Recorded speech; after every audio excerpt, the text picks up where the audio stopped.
Hello student, কেমন আছো তোমরা সবাই? আশা করি ক্লার্কশিপ পরীক্ষা সবার খুব ভালো হয়েছে। এমটিএসও মোটামুটি শেষ হয়ে গেছে। তো এবার ইয়ারও এন্ডিং এর দিকে, নেক্সট ইয়ার মেবি রেলওয়ের পরীক্ষাটা হবে। তো এখন থেকে আমরা প্র্যাকটিসটা শুরু করব একটু একটু করে।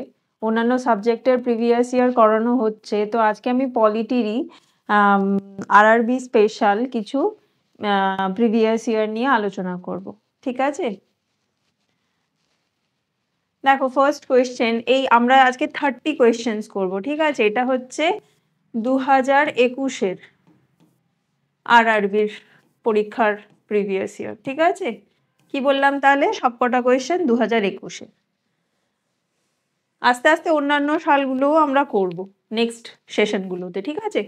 তো ফার্স্ট কোয়েশ্চেন দেখো, which of the following articles of the constitution of India has part 20? কি বলছে? Part 20 that deals with the powers of the parliament to amend the constitution and its procedure. কি বলছে? কত নম্বর আর্টিকেলে, পার্ট 20-র কত নম্বর আর্টিকেলে কনস্টিটিউশনকে এমেন্ড করার provision, procedure এইসব দেওয়া আছে? কত নম্বর আর্টিকেল? 368। একটাই article related to amendment, 368। K amend করতে পারে কনস্টিটিউশনকে? পার্লামেন্ট করতে পারে, তাই তো? একটা প্রসিজিওর আছে, সেই প্রসিজিওরের মাধ্যমে আন্ডার আর্টিকেল 368 কনস্টিটিউশনকে অ্যামেন্ড করা যায়।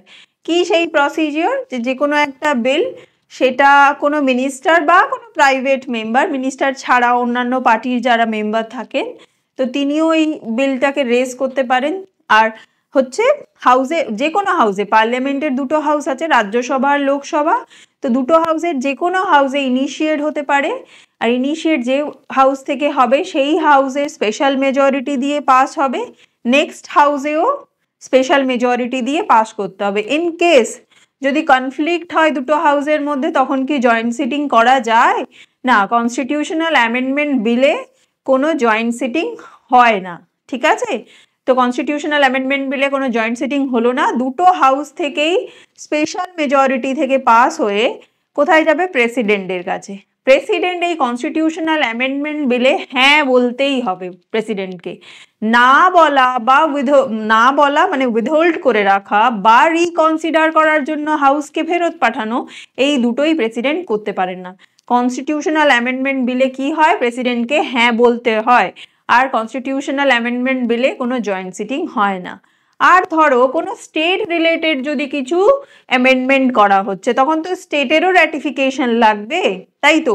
শুধু হাউসে, দুটো হাউস থেকে তখন পাস হলে হবে না, তখন স্টেটেরও অ্যাসেম্বলি থেকে, হাফ স্টেটের অ্যাসেম্বলি থেকে উইথ সিম্পল মেজরিটি বিলকে পাস হতে হবে। তারপর প্রেসিডেন্টের কাছে গেলে প্রেসিডেন্ট হ্যাঁ বলবেনই কনস্টিটিউশনাল অ্যামেন্ডমেন্ট বিলে। বোঝা গেল তাহলে? পার্ট 20 কি আছে? অ্যামেন্ডমেন্ট। একটাই আর্টিকেল 368, আর এই যে বললাম এগুলো তার প্রসিজিওর। ঠিক আছে? আর কে অ্যামেন্ড করতে পারে? পার্লামেন্ট অ্যামেন্ড করতে পারে। নেক্সট কোয়েশ্চেন দেখো, which of the following election আর 1/3 of the seat reserve for women? 1/3 seat উইমেনদের জন্য রিজার্ভ আছে। কিসের ইলেকশনে? লোকসভার ইলেকশনে, নাকি রাজ্যসভা, নাকি পঞ্চায়েতি রাজ, নাকি লেজিসলেটিভ অ্যাসেম্বলি? কার ইলেকশনে 1/3 সিট উইমেনদের জন্য রিজার্ভ? দেখো, রাজ্যসভার ইলেকশন হয় না, তাই তো? মানে ডাইরেক্ট ইলেকশন হয় না, লোকসভার হয় আর অ্যাসেম্বলিরও হয়, পঞ্চায়েতেরও হয়। কিন্তু লোকসভা, লেজিসলেটিভ অ্যাসেম্বলি, বিধানসভার ইলেকশনে 1/3 সিট এখনো উইমেনদের জন্য রিজার্ভ নয়, যেটা কিনা পঞ্চায়েত ইলেকশনে আছে। পঞ্চায়েত ইলেকশনে কি আছে? না 1/3 সিট উইমেনদের জন্য রিজার্ভ। ঠিক আছে? ইভেন চেয়ারম্যানের যে পোস্ট থাকে সেখানেও 1/3 সিট উইমেনদের জন্য রিজার্ভ। ঠিক আছে? তাহলে কোন ইলেকশনে উইমেনদের জন্য 1/3 সিট রিজার্ভ? পঞ্চায়েত ইলেকশনে। Next, which of the following articles of the Constitution of India guarantee the protection of certain rights regarding the freedom of speech? Freedom of speech কত নম্বর আর্টিকেলে আছে? কত নম্বর আর্টিকেলে আছে? 19 এর 1 এতে আছে হচ্ছে ফ্রিডম অফ স্পিচ। ঠিক আছে? দেখো এখানে ইনিশিয়ালি যখন কনস্টিটিউশন তৈরি হয়েছে তখন 7টা রাইট ছিল, এখন কটা আছে? এখন 6টা আছে। 6টা আছে, তার মধ্যে এ তে আছে freedom of speech and expression, B তে কি আছে? বি তে আছে অ্যাসেম্বল হতে পারবে উইদাউট আর্ম, অ্যাসেম্বলি, ঠিক আছে। আর সি তে কি আছে? সি তে আছে ইউনিয়ন বা অ্যাসোসিয়েশন তৈরি হতে পারবে, ঠিক আছে। আর ডি তে হচ্ছে মুভমেন্ট, সরি, ডি তে কি আছে? ইন্ডিয়ার টেরিটরির মধ্যে যে কোনো জায়গায় মানুষ মুভ করতে পারবে, যাতায়াত করতে পারবে, ঠিক আছে। ই তে কি আছে? সেখানে গিয়ে থাকতে পারবে, রিসাইড করতে পারবে, ঠিক আছে। আর এফ এরটা হচ্ছে ডিলিট হয়ে গেছে, যেটা প্রপার্টি রাইট ছিল, ঠিক আছে। আর জি তে আছে কি? যে কোনো প্রফেশন নিতে পারবে। তাহলে 19-এ কি বললাম? 19-এ ইনিশিয়ালি 7টা রাইট ছিল, এখন কটা আছে? 6টা আছে। প্রপার্টি রাইট ডিলিট হয়ে গেছে, excuse me, 44th constitutional amendment act দিয়ে প্রপার্টি রাইট হচ্ছে ডিলিট হয়ে গেছে। 1-এ আছে freedom of speech and expression, 1-এর এ, 1-এর বি তে আছে পিসফুলি অ্যাসেম্বল হতে পারবে উইদাউট আর্মস, সি তে আছে ইউনিয়ন বা অ্যাসোসিয়েশন তৈরি করতে পারবে, ডি তে আছে ভারতের টেরিটরির মধ্যে যে কোনো জায়গায় মুভ করতে পারবে, ই তে আছে যে কোনো জায়গায় গিয়ে থাকতে পারবে, এফ এরটা ডিলিট হয়ে গেছে property right by 44th constitutional amendment act of 1978, আর জি তে কি আছে? যে কোনো প্রফেশন নিতে পারবে, ঠিক আছে। তাহলে এটা হলো অপশন সি। 14তে কি আছে? 14 নম্বর আর্টিকেলে আছে, কেউ বলো, কমেন্ট করে বলো 14 নম্বর আর্টিকেলে কি আছে। 21-এ কি আছে? Protection of life and personal liberty. আর 22-এ আছে ডিটেনশন আর অ্যারেস্ট হওয়ার আগে যে হচ্ছে রাইট গুলো মানুষ পায়, সেইটা আছে 22-এ, ঠিক আছে। নেক্সট কোয়েশ্চেন দেখো, in which of the following articles of the Constitution of India is written that India, that is Bharat, shall be a union of state?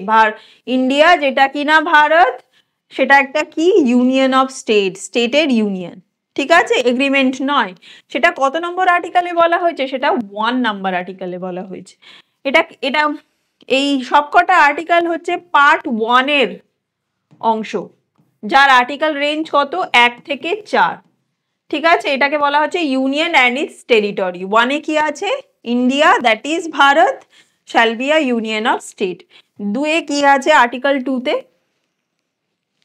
ধরো কোনো টেরিটরি যেটা, এটা ধরো ইন্ডিয়া, ঠিক আছে, ধরো কোনো টেরিটরি যেটা কিনা ইন্ডিয়ার পার্ট নয়, সেটাকে পার্ট, সেটা ইন্ডিয়া চাইলে পার্ট করতে পারে, সেটা বলছে আর্টিকেল 2। আর আর্টিকেল 3 কি বলছে? ইন্ডিয়ার মধ্যের কোনো জায়গা, ঠিক আছে, তার বাউন্ডারি অল্টারেশন, দুটো স্টেটকে মার্জ করে একটা স্টেট তৈরি করা, বা একটা স্টেটকে ভেঙে দিয়ে দুটো স্টেট তৈরি করা, সেইটার যে প্রভিশনগুলো সেটা কোথায় আছে? আর্টিকেল 3-তে। আর 4-এ কি আছে? 2 আর 3-এ যা কিছু হয় সেটা কে করতে পারে? পার্লামেন্ট করতে পারে, সেটা বলছে আর্টিকেল 4। বুঝতে পেরেছো?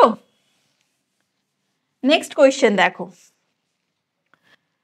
who among the following is considered as the first law officer of the government of India? প্রথম ল অফিসার কে ভারতের? চিফ জাস্টিস অফ ইন্ডিয়া, নাকি সলিসিটর জেনারেল, নাকি অ্যাটর্নি জেনারেল, নাকি senior most advocate of supreme court? কি হবে? Attorney general হবে, তাই তো। অ্যাটর্নি জেনারেল হচ্ছেন first law officer to the government of India. আচ্ছা, ইনার আর্টিকেল কি? এজির আর্টিকেল হচ্ছে 76, ঠিক আছে। 76-এ কি বলা হয়েছে? Attorney general of India. কি বললাম? অ্যাটর্নি জেনারেল অফ ইন্ডিয়া হচ্ছে কততে? 76-এ। 88-এ আছে রাইট অফ অ্যাটর্নি জেনারেল, ঠিক আছে। আর 105-এ আছে পাওয়ার অফ অ্যাটর্নি জেনারেল। এই দুটো আর্টিকেলে শুধু অ্যাটর্নি জেনারেলের কথা বলা নেই, মিনিস্টারদের কথাও বলা আছে, একসাথে আছে। 88 কি আছে? Right of minister and attorney general. 105 আছে power of ministers and attorney general, ঠিক আছে। আর 76 কি আছে? অ্যাটর্নি জেনারেলের পোস্টার কথা বলা হয়েছে। আচ্ছা, কে অ্যাটর্নি জেনারেল হতে পারেন? কে অ্যাপয়েন্ট করেন? প্রেসিডেন্ট হচ্ছেন অ্যাপয়েন্ট করেন এমন একজন পার্সন যিনি কিনা সুপ্রিম কোর্টের জাজ হওয়ার মতো কোয়ালিফিকেশন আছে, এরকম একজন পার্সনকেই অ্যাটর্নি জেনারেল হিসেবে নিয়োগ করা হয়। তাহলে কি কোয়ালিফিকেশন চাই সেই মানুষটার মধ্যে যিনি অ্যাটর্নি জেনারেল হতে পারবেন? তিনি ভারতের সিটিজেন তাকে ভারতের সিটিজেন হতে হবে, তাকে ভারতের মধ্যে যে কোনো হাইকোর্টে 5 বছর জাজ থাকতে হবে, অথবা তাকে অ্যাডভোকেট থাকতে হবে যে কোনো হাইকোর্টে ভারতের মধ্যে 10 বছর, অথবা প্রেসিডেন্টের চোখে তাকে একজন এমিনেন্ট জুরিস্ট হতে হবে। ঠিক আছে, তাহলে কি কি ক্রাইটেরিয়া বললাম? ভারতের নাগরিক হতেই হবে, আর এই যে 3টে বলছি সেটার মধ্যে যে কোনো একটা হলেই হবে। যে কোনো হাইকোর্টে 5 বছর জাজ থাকতে হবে, অথবা যে কোনো হাইকোর্টে অ্যাডভোকেট থাকতে হবে 10 বছর, অথবা প্রেসিডেন্টের চোখে তাকে একজন এমিনেন্ট জুরিস্ট হতে হবে। ঠিক আছে, আর তার টার্ম কিন্তু ফিক্সড নয়, যে কত বছর তিনি কাজ করবেন সেটা কিন্তু ফিক্সড নয়। তিনি প্লেজার অফ দ্য প্রেসিডেন্টে থাকেন, প্রেসিডেন্ট যখন চাইবেন তাকে সরিয়ে দিতে পারেন। কনভেনশনালি, ইউজুয়ালি ট্রেডিশন ওয়াইজ কি চলে? গভর্নমেন্ট ফল করলে তিনি রেজিগনেশন প্রেসিডেন্টকে দিয়ে দেন। ঠিক আছে, প্রেসিডেন্টই সবকিছু উনার ডিটারমাইন করেন, স্যালারি, এভরিথিং। আর অ্যাটর্নি জেনারেল পার্লামেন্টের যে কোনো সেশনে গিয়ে পার্টিসিপেট করতে পারেন, কিন্তু তার ভোট দেওয়ার অধিকার নেই। ঠিক আছে, আর তিনি টেরিটরির মধ্যে যে কোনো কোর্টে গিয়ে বসতেও পারেন, পার্টিসিপেট করতে পারেন প্রসিডিংয়ে। ঠিক আছে, আচ্ছা, আমাকে কেউ কমেন্ট করে বলবে যে অ্যাটর্নি জেনারেল রাইট নাও কে? আচ্ছা, আমি বলে দিচ্ছি, ভেঙ্কটা রমণী।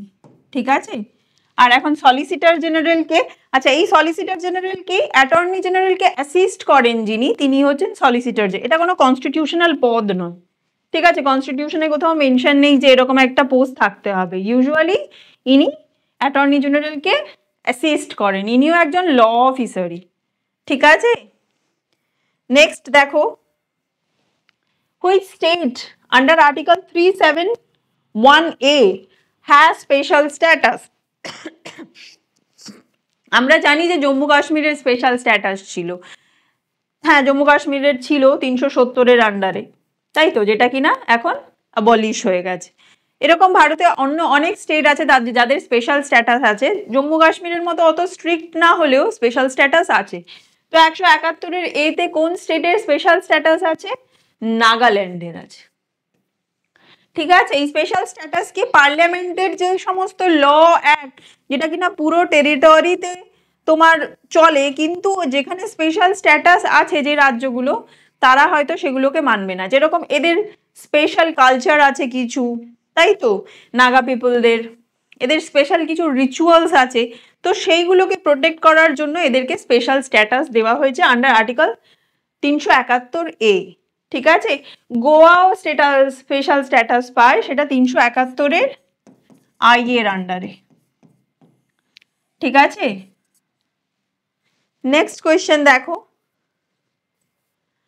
In which Indian state has never been slip to president rule?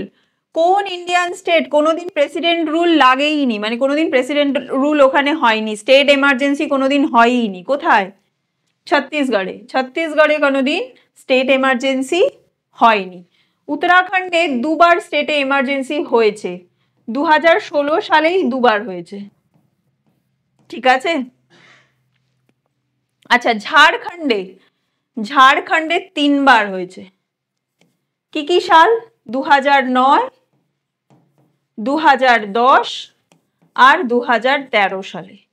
তামিলনাড়ুতে 4বার এমার্জেন্সি হয়েছে, 1976, 1980, 1988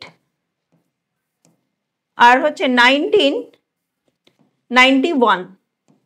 এই 4 বছর তামিলনাড়ুতে হচ্ছে এমার্জেন্সি লেগেছে। ঠিক আছে, তাহলে কি বললাম, কোন স্টেটে কোনোদিন প্রেসিডেন্ট রুল লাগেনি? সেটা হচ্ছে ছত্তিশগড়। উত্তরাখণ্ডে দুবার হয়েছে স্টেট এমার্জেন্সি, 2016 সালেই। তামিলনাড়ুতে 4 বার হয়েছে, 1976 সালে একবার, 1980 সালে একবার, 1988 আর 1991 সালে। আর ঝাড়খণ্ডে 3 বার, 2009, 2010 আর 2013 সালে। Okay, next question. Consider the given statement and decide which of the given assumption is implicit in the statement. কোনটা implicit জানতে চেয়েছে।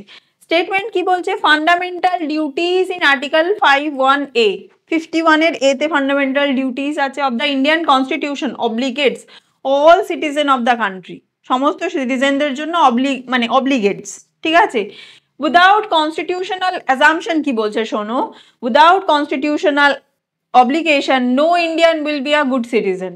মানে যদি কেউ কনস্টিটিউশনাল, এই যে কনস্টিটিউশনাল অব্লিগেশন রয়েছে ফান্ডামেন্টাল ডিউটিস নিয়ে, সেটা যদি কেউ পালন না করে সে একজন গুড সিটিজেন নয়, ঠিক আছে। Assumption including fundamental duties in the constitution is the only way to ensure that all citizen will fulfil them. কনস্টিটিউশনে এই জন্যই ইনক্লুড করা হয়েছে যাতে করে সমস্ত সিটিজেন সেটাকে ফুলফিল করে। দেখো কোনো স্টেটমেন্টই এখানে হচ্ছে ইমপ্লিসিট নয়, নেইদার অ্যাজাম্পশন 1 নর 2 ইজ ইমপ্লিসিট। মানে যদি কেউ মান্য না করে সে ভালো সিটিজেন হবে না, বা কনস্টিটিউশনে এই জন্যই আনা হয়েছে যাতে সবাই সেটাকে মান্য করে চলে, তো কোনো অ্যাজাম্পশনই এখানে ইমপ্লিসিট নয়, ঠিক আছে। নেক্সট কোয়েশ্চেন দেখো, article 21 of the Constitution of India deal with which of the following option? Article 21 এ কি নিয়ে ডিল করে? অ্যাবলিশমেন্ট অফ আনটাচেবিলিটি, নাকি imposition of president's rule in state, নাকি পার্সোনাল লিবার্টি, নাকি ফ্রি অ্যান্ড কম্পালসারি এডুকেশন? 21 কি আছে? Protection of life and personal লিবার্টির কথা বলা হয়েছে। আর free and compulsory education 21 A তে বলা হয়েছে, তাই তো? যেটা কবে এসেছে? এটা আগে ছিল না।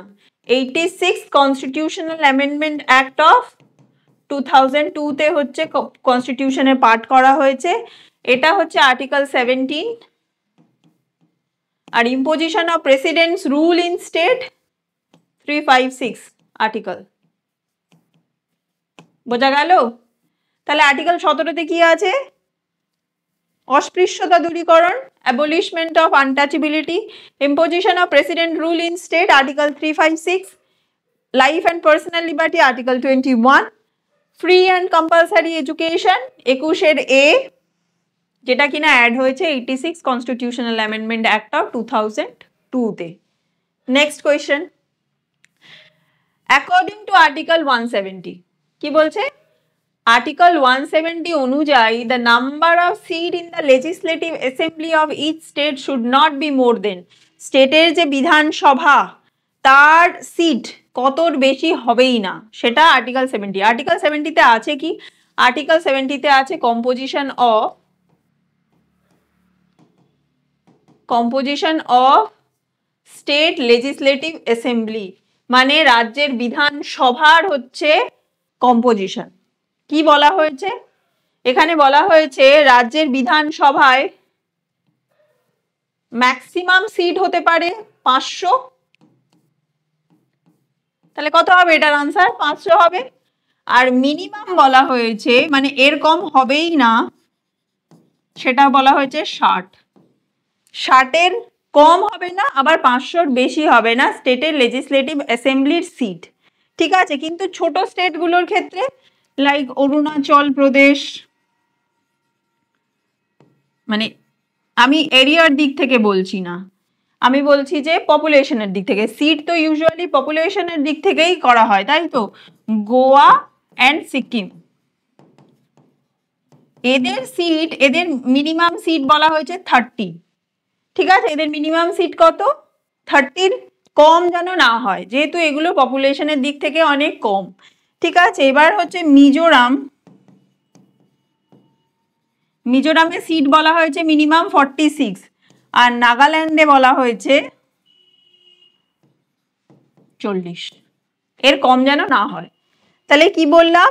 যে হচ্ছে আর্টিকেল 170 তে বলা হয়েছে স্টেটের লেজিসলেটিভ অ্যাসেম্বলির কম্পোজিশন। সেখানে কি বলা হয়েছে? একটা স্টেটের লেজিসলেটিভ অ্যাসেম্বলির সিট 500-র বেশি হবে না, আবার 60-এর কম হবে না, কিন্তু অরুণাচল প্রদেশ, গোয়া আর সিকিমের ক্ষেত্রে কি বলা হয়েছে, সেটা যেন 30-এর কম না হয়, ঠিক আছে, যেহেতু পপুলেশন অনেক কম। আর মিজোরামে 46-এর যেন কম না হয়, আর নাগাল্যান্ডে 40-এর কম যেন না হয়, এটা হচ্ছে ক্রাইটেরিয়া। ওকে, নেক্সট কোয়েশ্চেন দেখো, which article of the Indian Constitution declares Hindi as the language of the Union? হিন্দিকে ইউনিয়নের ল্যাঙ্গুয়েজ, সেটা কত নম্বর আর্টিকেলে বলা হয়েছে? 343(1) হচ্ছে বলা হয়েছে হিন্দি হচ্ছে আমাদের হচ্ছে কি ইউনিয়নের ল্যাঙ্গুয়েজ, কাজকর্মগুলো হিন্দি ভাষায় হবে, হিন্দিতেই হবে, সেটা বলা হয়েছে 343(1)। Arrange the names of the following Indian president, প্রেসিডেন্টের নাম দেওয়া হয়েছে এখানে, ঠিক আছে, ইন্ডিয়ান প্রেসিডেন্টদের নাম দেওয়া হয়েছে descending order of their tenure মানে তারা কতদিন থেকেছেন অ্যাজ প্রেসিডেন্ট, সেই অনুযায়ী ডিসেন্ডিং অর্ডারে সাজাতে হবে। ডিসেন্ডিং মানে বড় থেকে ছোট, মানে সবচেয়ে বেশি দিন কে অ্যাজ প্রেসিডেন্ট সার্ভ করেছেন সেই অনুযায়ী সাজাতে হবে, ঠিক আছে। কি আছে? ফখরুদ্দিন আলী আহমেদ, নীলম সঞ্জীবা রেড্ডি, ডক্টর জাকির হুসেইন অ্যান্ড জ্ঞানী জেইল সিং, এই হচ্ছেন 4 জন প্রেসিডেন্ট। তো এবার দেখো, ডক্টর জাকির হুসেইন ছিলেন 3rd প্রেসিডেন্ট। আমি টাইম পিরিয়ড গুলো বললে সাজাতে সুবিধা হবে, ঠিক আছে। 3rd প্রেসিডেন্ট অফ ইন্ডিয়া, ঠিক আছে, টাইম পিরিয়ড ছিল 1967 থেকে 1969, অনলি 2 ইয়ার, ঠিক আছে, জাকির হুসেইন। এরপরে হচ্ছে ফখরুদ্দিন আলী আহমেদ, যিনি ছিলেন 5th প্রেসিডেন্ট ইন্ডিয়ার, এর টাইম পিরিয়ড ছিল 1974 থেকে 1977 পর্যন্ত, ঠিক আছে। এরপর হচ্ছে নীলম সঞ্জীবা রেড্ডি, যিনি ছিলেন 6th প্রেসিডেন্ট, যার টাইম পিরিয়ড ছিল 1977 থেকে 1982 অবধি। আর জ্ঞানী জেইল সিং, ইনি ছিলেন 7th প্রেসিডেন্ট, যার টাইম পিরিয়ড ছিল 1982 থেকে 1987। তো এখানে দেখো 77 থেকে 82 ইনি ফুল টার্মে ছিলেন, আর 7th প্রেসিডেন্ট জ্ঞানী জেইল সিং, ইনিও 5 বছর ছিলেন, ঠিক আছে, কিছু দিনের শুধুমাত্র পার্থক্য। তো ইনি হচ্ছেন লংগেস্ট সার্ভিং প্রেসিডেন্ট এনাদের মধ্যে। তাহলে অপশন ডি, এখানে সবকটাতেই 3টেতেই অপশন ডি আছে। নেক্সট আসবেন নীলম সঞ্জীবা রেড্ডি, যিনি 5 বছরই ছিলেন, তো তাহলে কি হবে? ডিবি দুটো অপশনে আছে। এরপর হচ্ছে জাকির হুসেইন আর ফখরুদ্দিন আলী আহমেদ, দেখো 74 থেকে 77 3 বছর, আর এখানে কিন্তু ইনি 2 বছর, কম দিন। তাহলে কে আসবে? এ আগে আসবে, তাহলে অপশন 2 হবে, ডিবিএসি। 3rd প্রেসিডেন্ট হচ্ছেন, আচ্ছা, এই জাকির হুসেন আর ফখরুদ্দিন আলী আহমেদ, ইনারা দুজনেই অ্যাজ প্রেসিডেন্ট থাকাকালীন ইন অফিস মারা গেছেন, ঠিক আছে। পরীক্ষায় প্রশ্ন হয় যে কে মানে কোন প্রেসিডেন্ট যিনি কিনা অফিসে থাকাকালীন যাদের ডেথ হয়েছে। তো জাকির হুসেন আর ফখরুদ্দিন আলী আহমেদ 3rd প্রেসিডেন্ট আর 5th প্রেসিডেন্ট, ঠিক আছে, 1967 থেকে 69, 1974 to 77, এরপরে হচ্ছে ইনারা ফুল টার্ম সার্ভ করেছেন। তো এটাই হচ্ছে answer. Who among the following has served as the prime minister of India for the longest term, সবচেয়ে বেশি দিন কে হচ্ছেন অ্যাজ প্রাইম মিনিস্টার সার্ভ করেছেন? ফার্স্ট অপশন নরেন্দ্র মোদী, যিনি এখন প্রাইম মিনিস্টার, তিনি কবে থেকে রুল করছেন? 2014 টু প্রেজেন্ট, তাই তো, এখন মানে 10 বছর তো হয়েই গেছে। জওহরলাল নেহরু করেছেন 1947 থেকে 1964 সাল অবধি। মনমোহন সিং এই 2014 এর আগে, মানে 2004 থেকে 2014, 10 বছর। আর অটল বিহারী বাজপেয়ী দুটো টার্মে হচ্ছে করেছেন, 1996 সালে 1 মাসের জন্য অ্যাজ প্রাইম মিনিস্টার ছিলেন, তারপর 1998 সাল থেকে 2004 মনমোহন সিং এর আসার আগে অবধি অ্যাজ প্রাইম মিনিস্টার তিনি কাজ করেছেন। তো জওহরলাল নেহেরু এখানে দেখো সবচেয়ে বেশি দিন অ্যাজ প্রাইম মিনিস্টার সার্ভ করেছেন, 16 ইয়ার্স, অলমোস্ট 16 ইয়ার্স অ্যান্ড কিছু দিন হবে। ঠিক আছে, নেক্সট কোয়েশ্চেন দেখো, after passing a money bill in the লোকসভায় মানি বিল পাস হয়ে গেল। মানি বিল সবসময় লোকসভাতেই ইন্ট্রোডিউসড হয়, পার্লামেন্টের যে কোনো হাউসে নয়। মানি বিল সবসময় লোকসভাতে ইন্ট্রোডিউস হয়, প্রেসিডেন্টের প্রায়র রেকমেন্ডেশন নিয়ে, সার্টিফাইড বাই স্পিকার। তিনটে কথা, কি বললাম? তিনটে কথা। মানি বিল সবসময় লোকসভাতে ইন্ট্রোডিউস হয়, প্রেসিডেন্টের প্রায়র রেকমেন্ডেশন নিয়ে, আর হচ্ছে, আর কি বললাম? মানি বিল নিয়ে লোকসভাতে ইন্ট্রোডিউস হচ্ছে, প্রেসিডেন্টের প্রায়র রেকমেন্ডেশন নিয়ে স্পিকার সেটাকে সার্টিফাই করছেন। ঠিক আছে, the Rajya Sabha can return the bill to the Lok Sabha within a maximum of dash days. কত দিনের মধ্যে রাজ্যসভাকে লোকসভার কাছে বিল ফেরত পাঠাতেই হবে? 14 দিনের মধ্যে। যদি কিছু নাও করে অটোমেটিক্যালি 14 দিনের মধ্যে, 14 দিন পর বিল অটোমেটিক্যালি লোকসভায় ফিরে আসবে। আর প্রেসিডেন্ট ইউজুয়ালি মানি বিলে না বলেন না, লাইক কনস্টিটিউশনাল অ্যামেন্ডমেন্ট বিল হ্যাঁ বলেন যেরকম, মানি বিলেও তাকে হ্যাঁ বলতেই হয়, বিকজ তার রেকমেন্ডেশন নিয়েই ইন্ট্রোডিউস হয়েছে। আর মানি বিল কনস্টিটিউশনাল অ্যামেন্ডমেন্ট বিলের মতনই কোনো জয়েন্ট সিটিং মানি বিলে হয় না। মানি বিল কত নম্বর আর্টিকেল? আর্টিকেল 110। ঠিক আছে, next question, government of India account are kept in the 3 parts. গভর্নমেন্টের যে অ্যাকাউন্ট, ঠিক আছে, সেটা 3টে পার্টে রাখা হয়েছে। Which of the following is not one of the 3? তিনটের মধ্যে কোনটা এখানে নয় আর কি, মানে সেই অ্যাকাউন্ট নয়? Consolidate fund, cooperative fund, public account নাকি কন্টিজেন্সি ফান্ড? কোঅপারেটিভ ফান্ড বলে কোনো ফান্ড গভর্নমেন্টের নেই। কনসোলিডেট ফান্ড হয়, পাবলিক অ্যাকাউন্ট হয়, আর হচ্ছে কন্টিজেন্সি ফান্ড হয়। ঠিক আছে, নেক্সট কোয়েশ্চেন দেখো, which part of the constitution of India has been influenced by German constitution? German থেকে কি নেওয়া হয়েছে আমাদের কনস্টিটিউশনে? কি নেওয়া হয়েছে? Suspension of fundamental right during emergency. Fundamental রাইটকে সাসপেন্ড করে দেওয়া হয় যখন দেশে এমার্জেন্সি চলে। except 20 and 21। আর্টিকেল 20 নম্বর আর 21 নম্বরকে এমার্জেন্সির সময় সাসপেন্ড করা যায় না। ঠিক আছে, আর অ্যামেন্ডমেন্ট অফ দ্য কনস্টিটিউশন কোথা থেকে নেওয়া হয়েছে? কোন দেশ থেকে? South Africa, right? South Africa থেকে কি নেওয়া হয়েছে? Amendment of the constitution. Single citizenship, Britain. ঠিক আছে, আর ফেডারেল সিস্টেম কোথা থেকে নেওয়া হয়েছে? Government of India act 1935।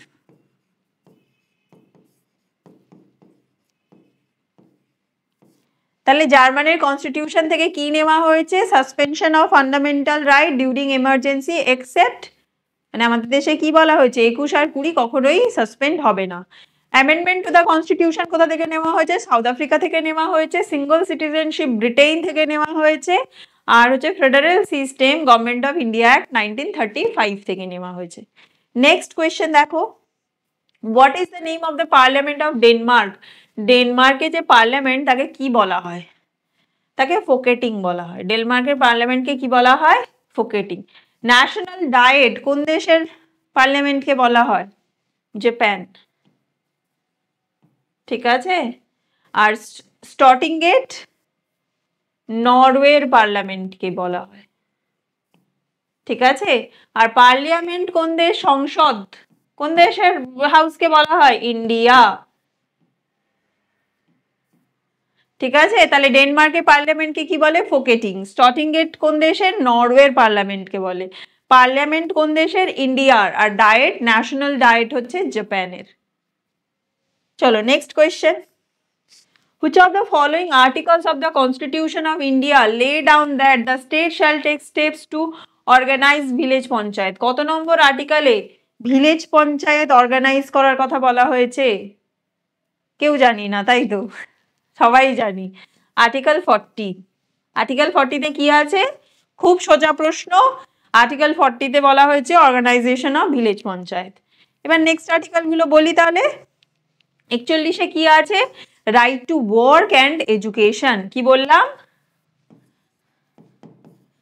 Right to work and education.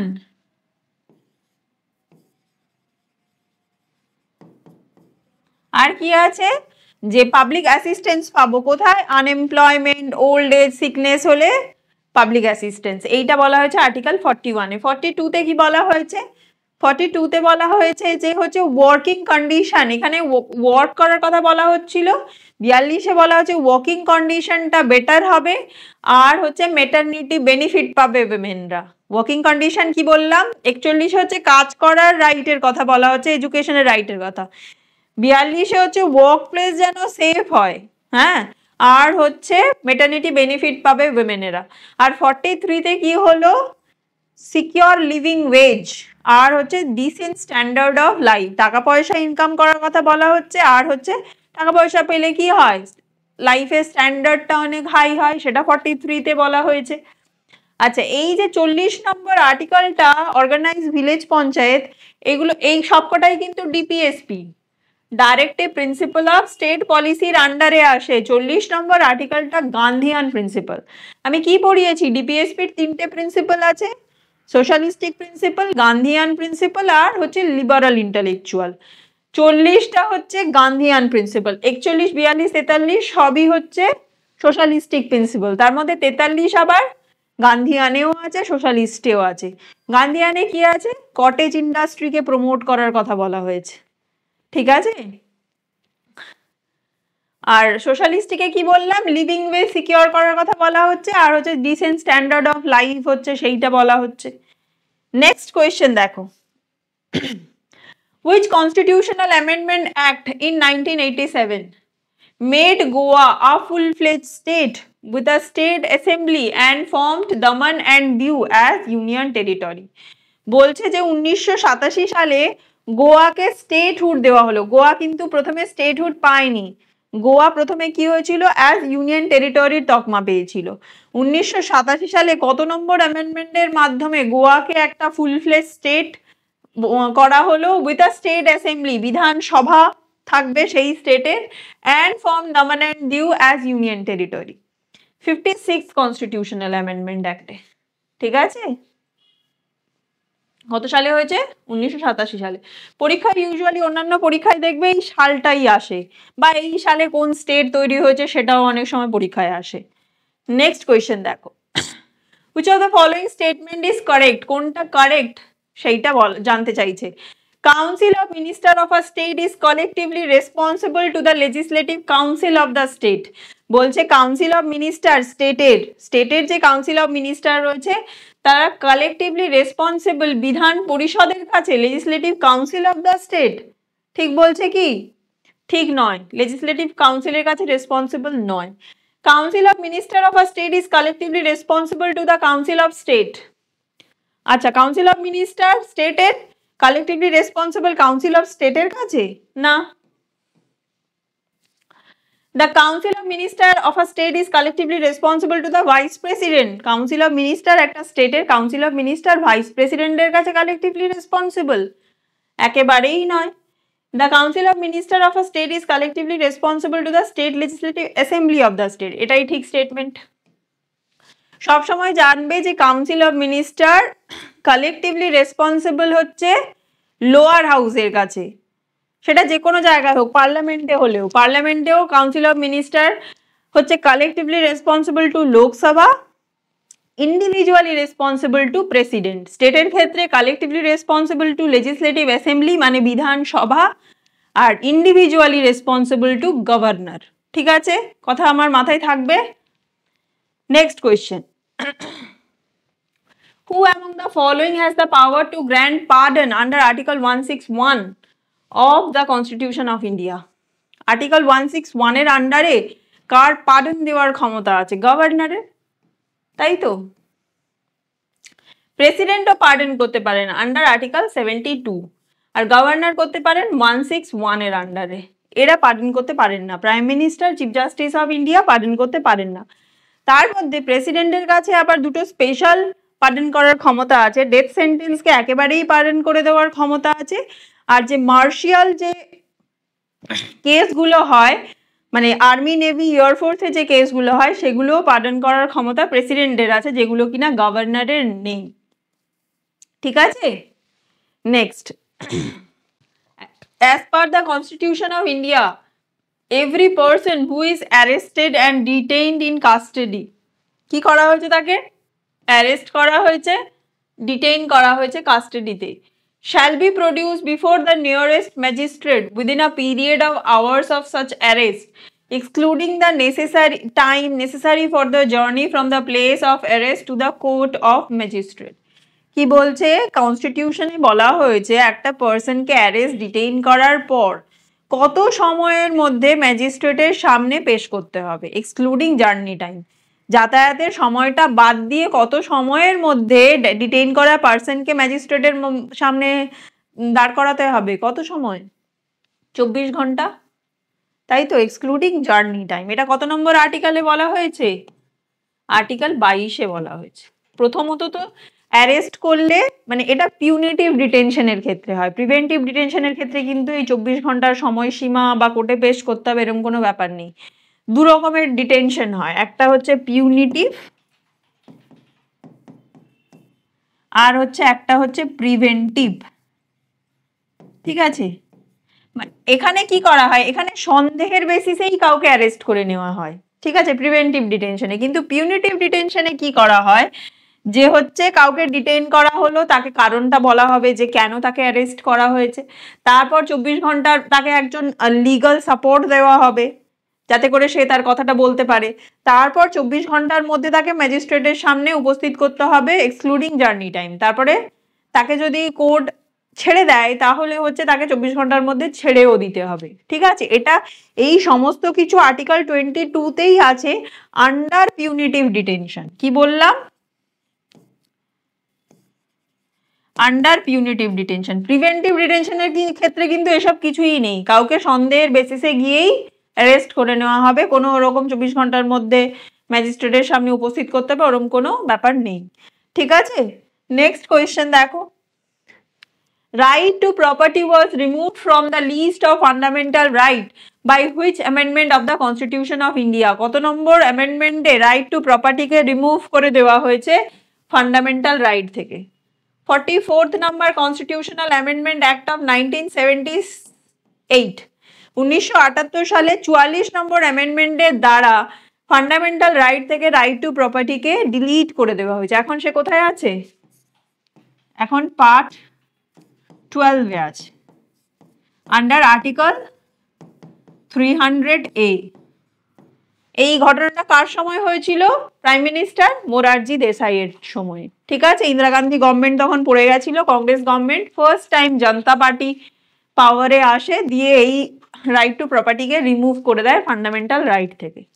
ঠিক আছে, নেক্সট কোয়েশ্চেন দেখো, as per the constitution of India, if for a period of dash days, কতদিনের জন্য, আ member of either house of parliament, পার্লামেন্টের যে কোনো হাউসের একজন member, without permission of the house, absent from all meeting thereof, the house may declare his seat vacant।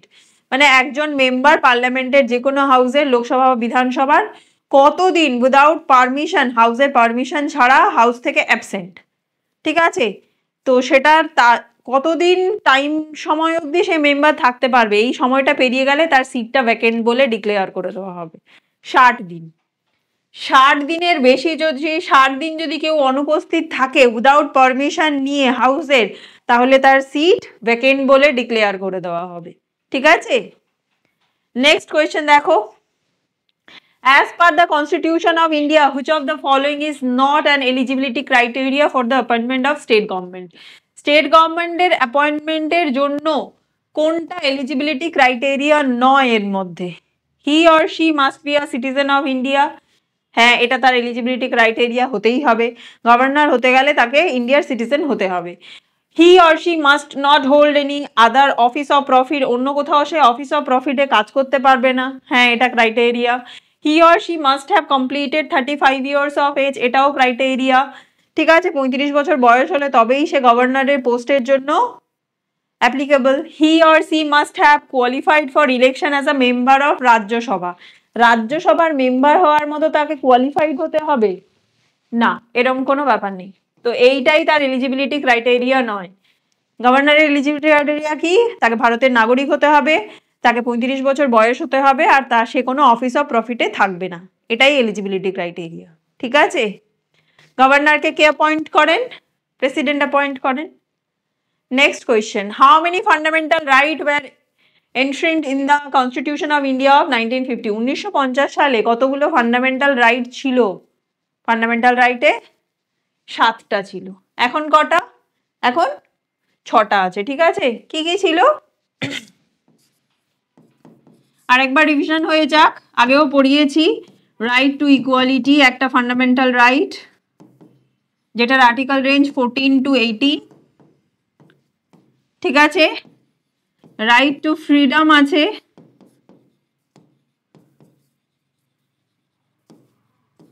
উনিশ থেকে 22, ঠিক আছে? রাইট এগেইনস্ট এক্সপ্লয়টেশন,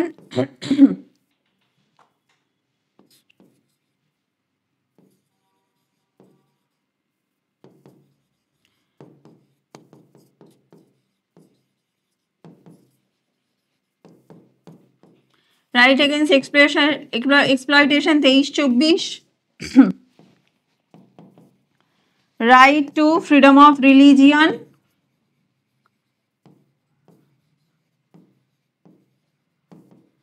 কত থেকে কত? 25 থেকে 28, excuse me. Cultural and educational right কত থেকে কত?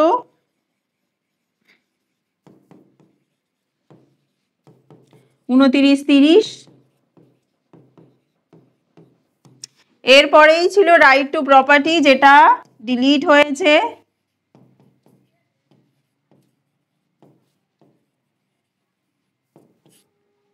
একত্রিশে ছিল, যেটা ডিলিট হয়ে গেছে।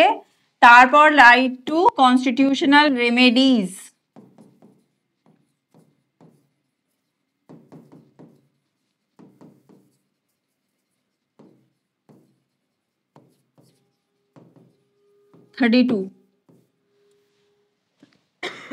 তাহলে 1950 সালে 7টা রাইট ছিল ফান্ডামেন্টাল রাইটে। রাইট টু ইকুয়ালিটি 14 থেকে 18, রাইট টু ফ্রিডম হচ্ছে 19 থেকে 22, right against exploitation 23-24, right two freedom of religion 25 থেকে 28, cultural and educational right 29-30, right to property যেটা 31-এ ছিল সেটা ডিলিট হয়ে গেছে, right two constitutional remedies article 32 যেটা এখনো রয়েছে। তো এই হচ্ছে এখন 6টা কনস্টিটিউশনে ফান্ডামেন্টাল রাইট, ঠিক আছে?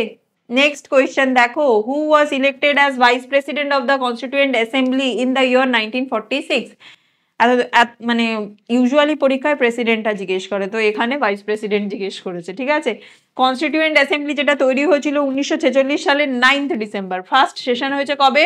9th December 1946-এ, right? তো সেই সেশন হয়েছে, তো সেখানে ভাইস প্রেসিডেন্ট কে হয়েছিলেন? এইসি মুখার্জি। প্রেসিডেন্ট কে ছিলেন? President doctor Rajendra Prasad, right?